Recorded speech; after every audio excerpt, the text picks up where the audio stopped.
Acompáñenme con vuestras Biblias, por favor, a Tercera de Juan, versículos de 1 al 14. Dice la palabra del Señor: el anciano al amado Gayo, a quien yo amo en verdad. Amado, ruego que seas prosperado en todo, así como prospera tu alma, y que tengas buena salud. Pues me alegré mucho cuando algunos hermanos vinieron y dieron testimonio de tu verdad, esto es, de cómo andas en la verdad. No tengo mayor gozo que oír que mis hijos andan en la verdad.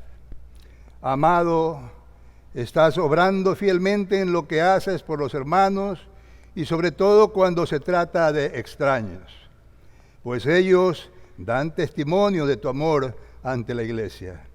Harás bien en ayudarles a proseguir su viaje de una manera digna de Dios, pues ellos salieron por amor al nombre, no aceptando nada de los gentiles. Por tanto, debemos acoger a tales hombres para que seamos colaboradores en pro de la verdad. Escribí algo a la iglesia, pero Diótrefes, a quien le gusta ser el primero entre ellos, no acepta lo que decimos. Por esta razón, si voy, llamaré la atención a las obras que hace, acusándonos injustamente con palabras maliciosas. Y no satisfecho con esto, él mismo no recibe a los hermanos, se lo prohíbe a los que quieren hacerlo y los expulsa de la iglesia. Amado, no imites lo malo, sino lo bueno. El que hace lo bueno es de Dios. El que hace lo malo no ha visto a Dios. Demetrio tiene buen testimonio de parte de todos y de parte de la verdad misma. También nosotros damos testimonio y tú sabes que nuestro testimonio es verdadero. Tenía muchas cosas que escribirte, pero no quiero escribírtelas con pluma y tinta, pues espero verte en breve y hablaremos cara a cara. La paz sea contigo, los amigos te saludan. Saluda a los amigos, a cada uno por nombre. Bien, hermanos, vamos a empezar el desarrollo del sermón de Tercera de Juan y vamos a vernos en la introducción de ello. Y lo he titulado La verdad. La batalla por la verdad y contra los apóstatas se libra no solo en el hogar, como lo señala Segunda de Juan, sino en especial en la iglesia local. Y allí es donde entra esta epístola, la Tercera de Juan. Esta breve carta, que es, por cierto, la epístola más corta del Nuevo Testamento, en el griego original, nos da un vistazo de la iglesia primitiva, de su gente y de sus problemas. Al leerla, hermano, te hallarás a lo mejor diciendo: vaya, los tiempos no han cambiado mucho. Tenemos gente y problemas similares hoy. Una de las expresiones clave de esta carta es dar testimonio. El versículo 3 dice, dieron testimonio. El versículo 6 y 12 nos dice, han dado testimonio o damos testimonio. No se refiere solo a las palabras que decimos, sino a las vidas que vivimos. Todo creyente, sin duda, es un testigo, sea bueno o malo.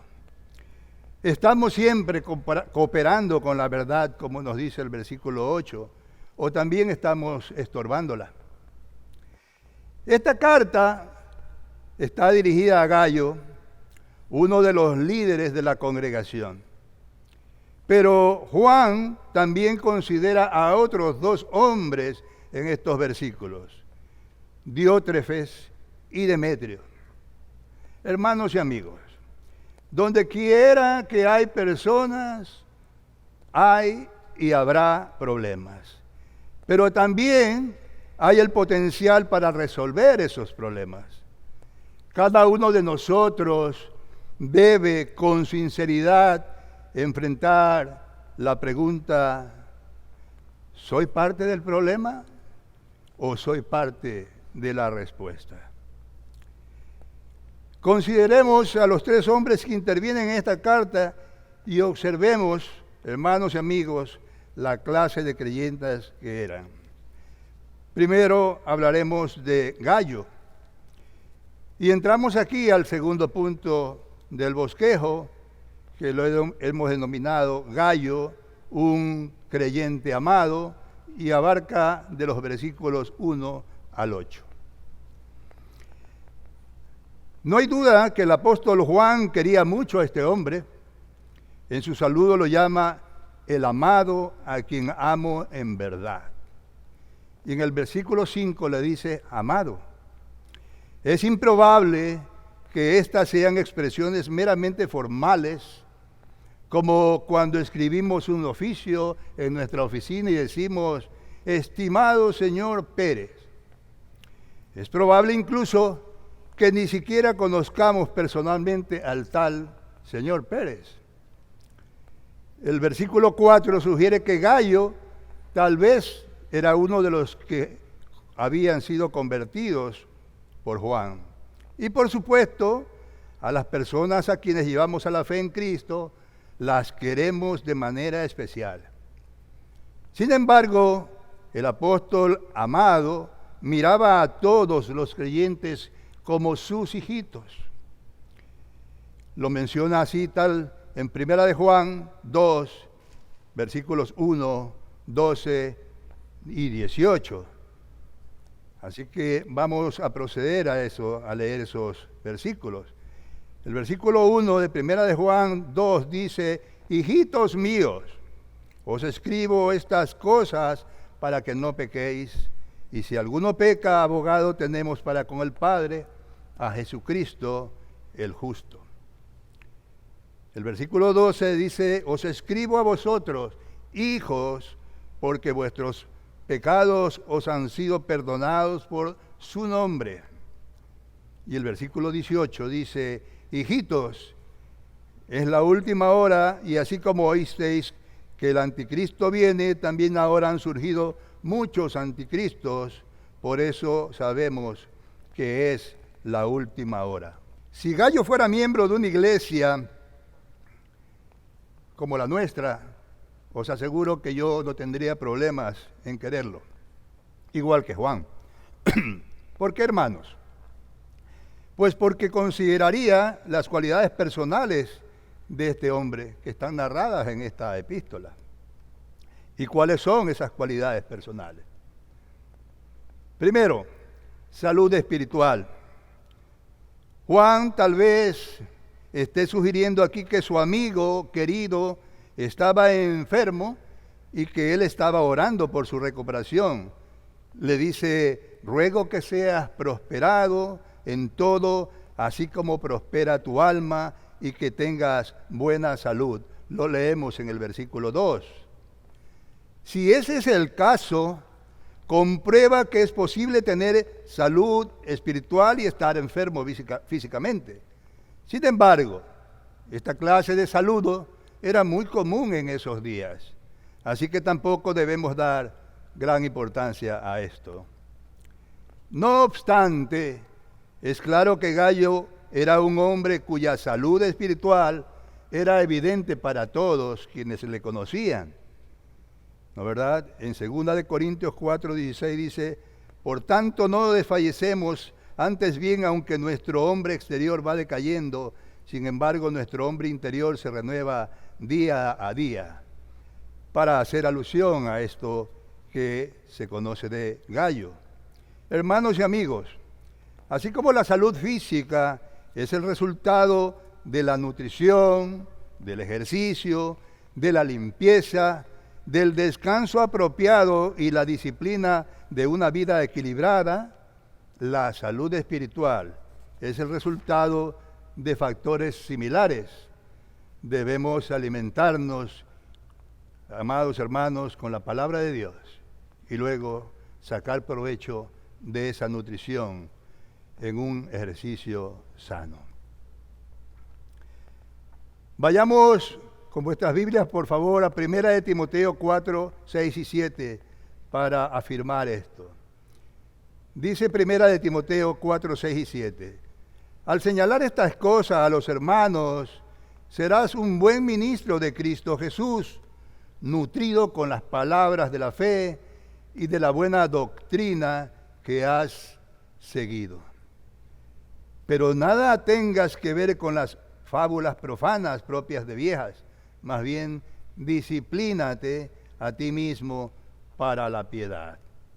En consecuencia, hermanos, debemos mantenernos limpios, porque tal como señala 2 de Corintios 7:1, nos dice: por tanto, amados, teniendo estas promesas, limpiémonos de toda inmundicia de la carne y del espíritu, perfeccionando la santidad en el temor de Dios.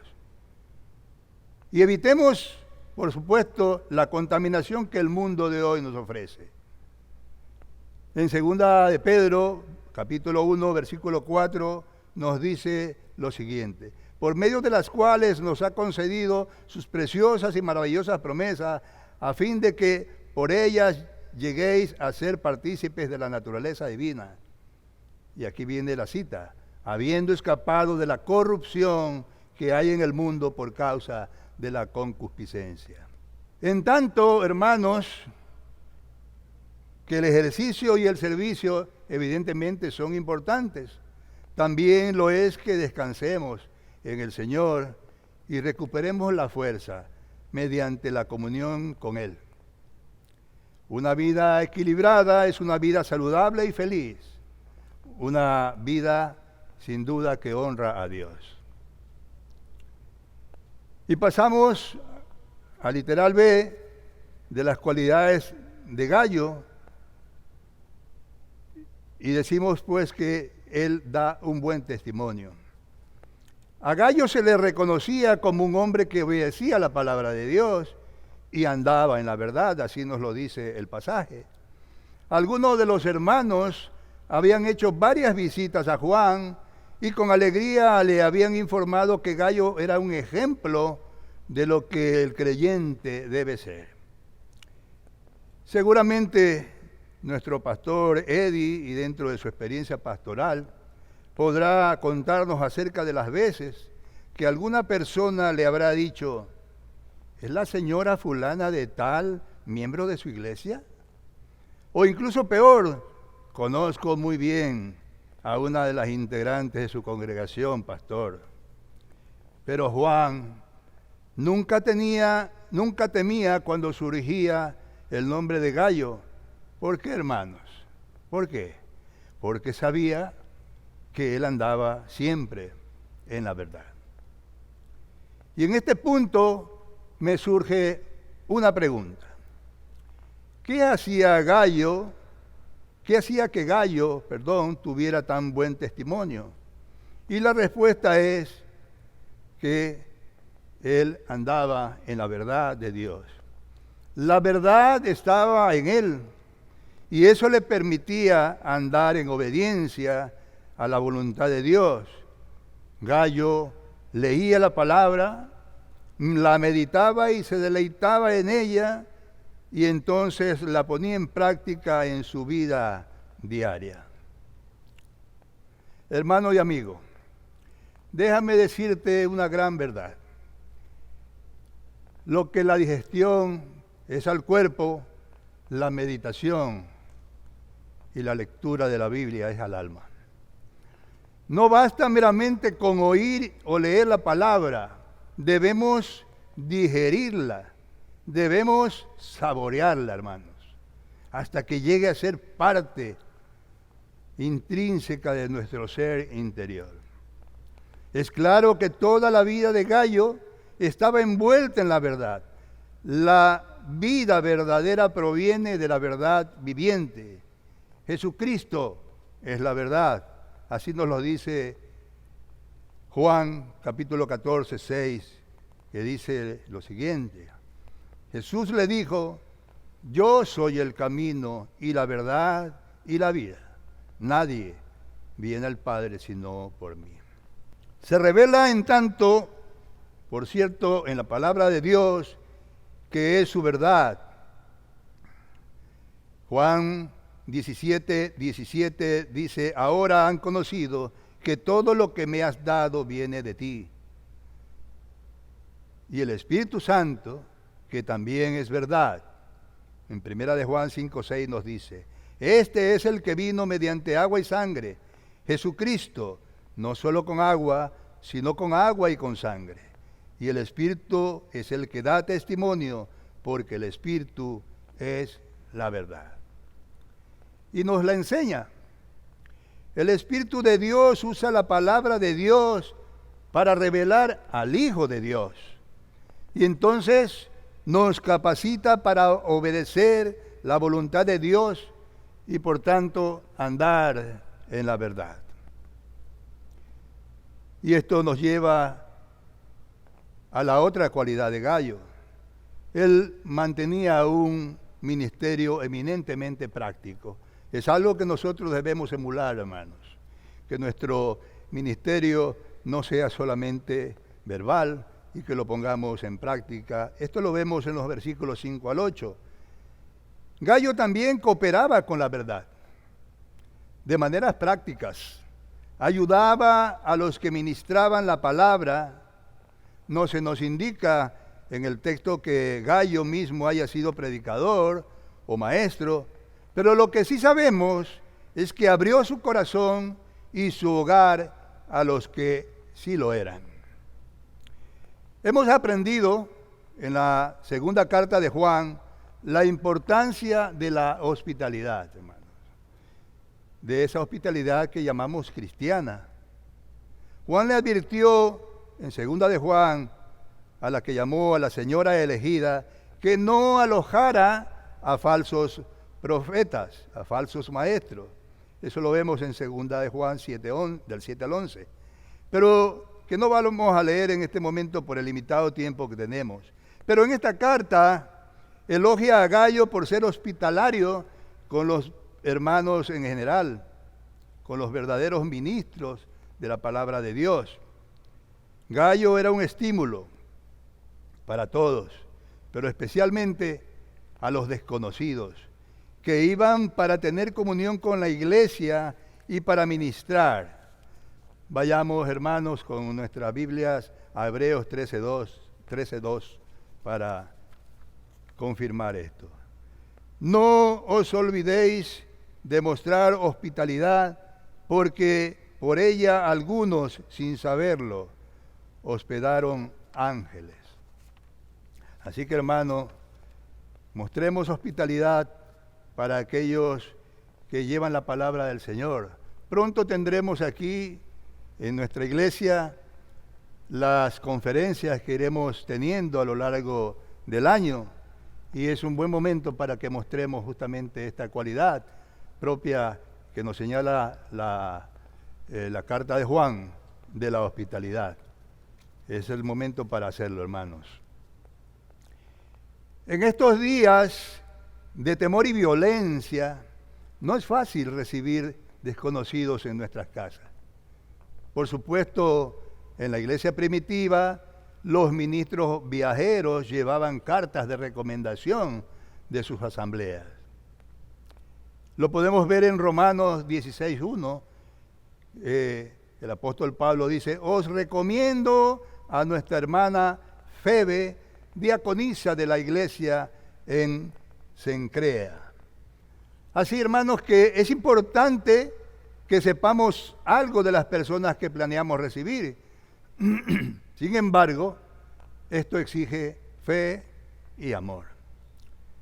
Por más que a mi esposa Emma y a mí nos encanta recibir y abrir nuestra casa, debemos confesar que hubo ocasiones cuando despedir a nuestros invitados nos dio realmente una sensación de felicidad y alivio. En su mayor parte, sin embargo, nuestros invitados han sido verdaderamente ángeles cuya presencia fue una bendición en nuestra casa. Y nos dice el texto que Gayo no solo abrió su casa, sino también su corazón y su mano para ayudar económicamente a sus invitados. La frase harás bien en ayudarles a proseguir su viaje, que se menciona en versículo 6, quiere decir ayudarlos en su viaje. Esto tal vez incluido proveerles dinero y comida, así como lavarles el vestido y remendarles la ropa. Después de todo, nuestra fe debe demostrarse también por nuestras obras. Y para afirmar esto, vayamos a Santiago 2, 14 al 16. La palabra del Señor nos dice: ¿de qué sirve, hermanos míos, si alguno dice que tiene fe, pero no tiene obras? ¿Acaso puede esa fe salvarlo? Si un hermano o una hermana no tienen ropa y carecen del sustento diario, y uno de vosotros les dice, id en paz, calentaos y saciaos, pero no le dais lo necesario para su cuerpo, ¿de qué sirve? Nuestro amor, hermanos y amigos, debe expresarse del mismo modo, no solo con palabras, tal como nos lo dice Primera de Juan 3, al 16 al 18. En esto conocemos el amor en que Él puso su vida por nosotros. También nosotros debemos poner nuestras vidas por los hermanos. Pero el que tiene bienes de este mundo y ve a su hermano en necesidad y cierra su corazón contra él, ¿cómo puede morar el amor de Dios en él? Hijos, no amemos la palabra ni de lengua, sino de hecho y en verdad. Entonces, una pregunta más. ¿Qué motiva este ministerio práctica para los santos? Vamos a señalar 4 motivaciones. La primera, que honra a Dios. Cuanto más nos sacrificamos para servir a otros, más nos parecemos a Dios. Colosenses 1:10 dice, en esto se reconocen los hijos de Dios y los hijos del diablo. Todo aquel que no practique la justicia no es de Dios, tampoco aquel que no ama a los hermanos. Como estos ministros itinerantes representaban el nombre del Señor, cualquier servicio a favor de ellos era un servicio a favor de Jesucristo. Y lo afirmamos con el texto de Mateo 10:40. El que os recibe a vosotros, a mí me recibe, y el que me recibe a mí, recibe al que me envió. Está claro cuál es la motivación aquí, hermano. Un segundo motivo es que sustentar a los siervos de Dios es un testimonio para los incrédulos, un testimonio para los perdidos. Ten presente que había muchos itinerantes en esa época, hermano, que hablaban de sus ideas y pedían dinero. En tanto que el Señor Jesús enseñó claramente que los siervos de Dios merecen sustento, tal como lo sostiene Lucas, capítulo 10, versículo 7, que no lo vamos a leer por razones de tiempo, pero allí está. La norma en el Nuevo Testamento es que este viene del pueblo de Dios sin aceptar nada de los gentiles. Quiere decir, hermanos y amigos, que estos obreros itinerantes no pedían ayuda a los incrédulos. Cuando se colecta la ofrenda, muchos pastores suelen decir que no están pidiendo nada a los incrédulos de la congregación. Cuando el pueblo de Dios sustenta en forma adecuada a los siervos de Dios, eso es un poderoso testimonio ante los perdidos. Pero cuando los ministros, iglesias y otras organizaciones religiosas se dedican a solicitar recursos a los inconversos y a diversas empresas, eso hace que el cristianismo se vea barato y comercial. Esto no quiere decir que los siervos de Dios deban rehusar una ofrenda voluntaria de una persona que no es convertida. En tanto esta ofrenda comprenda que no está comprando la salvación. Incluso entonces debemos ser cautos. La tercera motivación para servir es la obediencia a Dios. Nosotros pues debemos acoger a tales personas. Este ministerio de hospitalidad y sostenimiento no es solo una oportunidad, sino también una obligación. Gálatas 6, del 6 al 10, lo dice con claridad, que los que reciben bendiciones espirituales del ministro de la palabra de Dios también deben compartir con él las bendiciones materiales. Y 1 Corintios 9, del 7 al 11, explica más este principio. Es contrario a la Biblia que los miembros de la iglesia envíen sus diezmos y ofrendas por todo el mundo y descuiden el sustento del ministerio de su propia iglesia local. Entonces, nos corresponde a nosotros, hermanos, como iglesia, cuidar primeramente el crecimiento de esta obra para luego pensar en el sustento de alguna nueva que se venga. Juan da una cuarta motivación en el versículo 8 y dice, para que cooperemos con la verdad. Gallo no solo recibió la verdad, sino que también andaba en ella, y además de eso también era un cooperador que ayudaba a promoverla.